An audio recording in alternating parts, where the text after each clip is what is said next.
Continue mon étude de la Ve République autour de Valéry Giscard d'Estaing. Valéry Giscard d'Estaing a été élu en 1974, en début de phase solsticiale.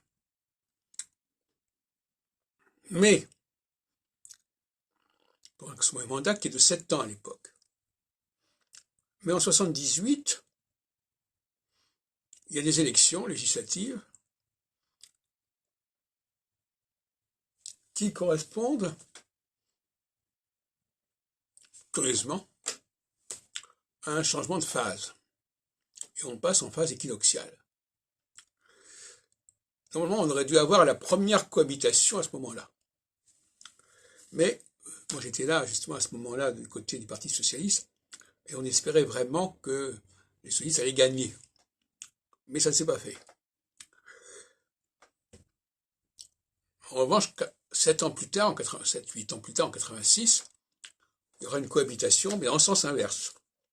78, ça aurait été une cohabitation socialiste, parce qu'en phase équinoxiale, et en 86, c'est une cohabitation de droite, en phase solsticiale.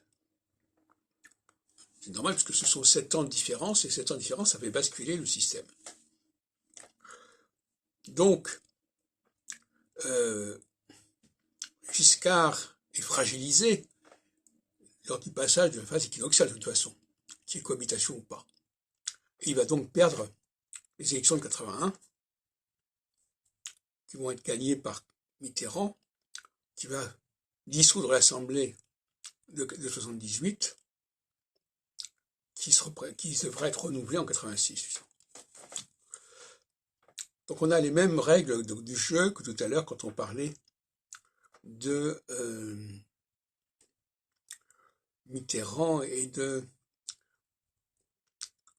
Jospin pour la période qui va suivre celle-là. Je voudrais revenir un peu aussi sur De Gaulle, parce que De Gaulle est favorisé par une phase solsticiale, mais cette phase solsticiale, elle s'arrête en 48.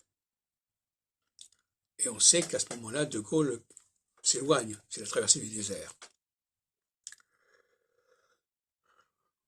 Parce que la phase équinoxiale n'est pas favorable à De Gaulle. Et donc, il doit attendre donc 7-8 ans pour revenir au pouvoir, avec le changement de phase vers la socialité qui se produit en 56, et donc en 58, on est en plein dedans.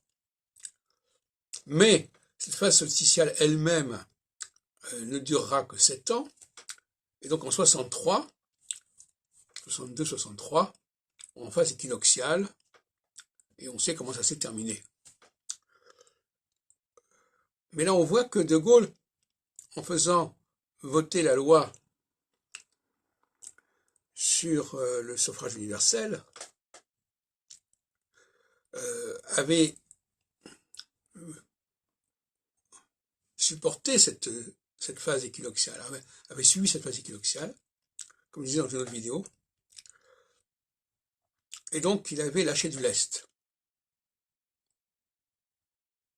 Bien que l'opposition n'ait pas apprécié cette loi sur le suffrage universel, on ne sait pas pourquoi, en tout cas il n'aimait pas ça, les socialistes n'aimaient pas l'idée d'un suffrage universel. Ils pensaient que ça favoriserait De Gaulle. Donc, pour nous résumer, les 2 vidéos que j'ai faites semblent dire effectivement que les phases équinoxiales sont plus favorables à la gauche. C'est des phases où le pouvoir central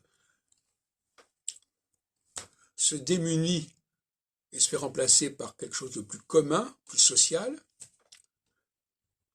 Et inversement, la phase équinoxiale,